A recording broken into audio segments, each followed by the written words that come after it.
Kings, and more kings today on another episode of the Bible in 1 Year with the Preacher's Husband. Let's dive right in. Today we're going through 2 Kings chapter 20 and 21, and we're going to be reviewing a little bit when we start out here. Tomorrow we're going to go to 2 Chronicles chapter 32 and 33 so we can get the rest of the story. So right off the bat, Chapter 20, Hezekiah's illness and recovery. Now you got to keep in mind that this is pretty much a repetition of Isaiah chapter 38 here, when Hezekiah got sick and all that good stuff. Now most of this chapter, verses 1 through 19, clearly occurred before Sennacherib's invasion. The major evidence here is that the Merodach Baladan's significant activities in Babylon occurred before this invasion. Now, in the absence of explicit markers of chronological sequences, episodes in Hebrew narratives are not always chronologically ordered, and that's why we're skipping around so much in the Bible. This chapter develops 2 points, though.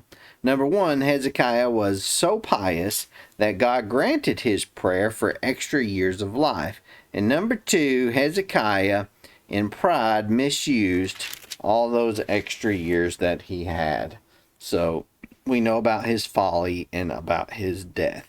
So we move on to chapter 21, and we're going to talk about this King Manasseh here. Now, verses 1 through 18 talk about Manasseh a lot, and these verses cover about 55 years of his reign. This includes the co-regency with his father, Hezekiah, which left him the sole regency for about 43 years. Now, if Manasseh was 12 when he began his co-regency, then he was 22 to 24 years old at the beginning of his sole rule, and he would have been born before God's grant of 15 extra years to the life of his father Hezekiah.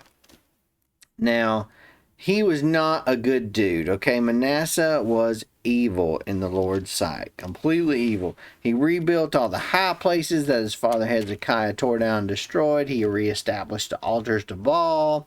He made Asherah. He bowed in worship to all the stars in the sky and served all of them. He sacrificed his son in the fire. He practiced witchcraft and divination, and he consulted mediums and spiritists. He did a huge amount of evil in the Lord's sight, angering God.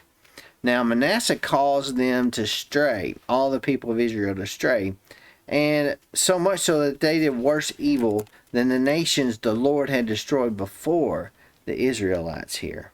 I just found that to be unbelievable.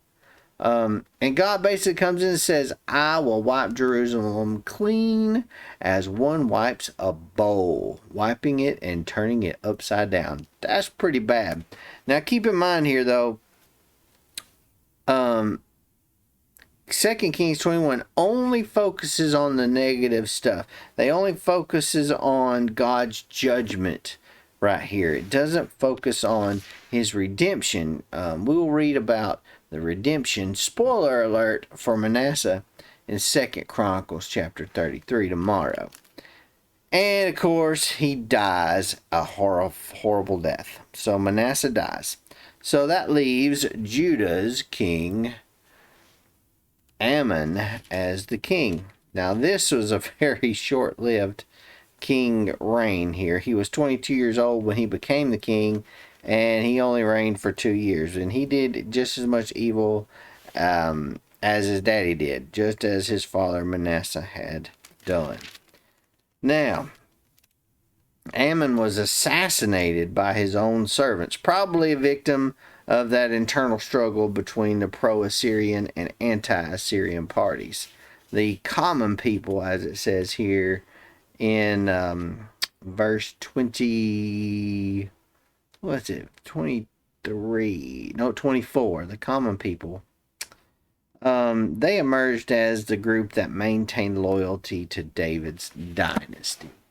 Well, I hope this has touched you, and I hope you have a happy new year. That's all I got for you today. We'll see you tomorrow for the conclusion of what happens to these guys in Second Chronicles tomorrow for another episode of the Bible in 1 year with the preacher's husband. Click that like button, subscribe button, the follow button, click the little boxing glove so you can rumble with me on Rumble, and also click that notification bell so you can get notified the next time I upload a video, which will be tomorrow for another episode of the Bible 1 year with the preacher's husband. We'll see you then.